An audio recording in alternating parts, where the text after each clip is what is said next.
שלום, זה יגאל המויאל אינסטלטור.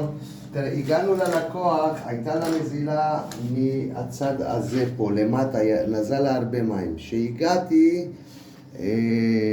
אני שמעתי רעש בתוך המערכת של ההדחה, אז מה שעשיתי, החלפתי את הצינורית הגמישה ושמתי לה פקק.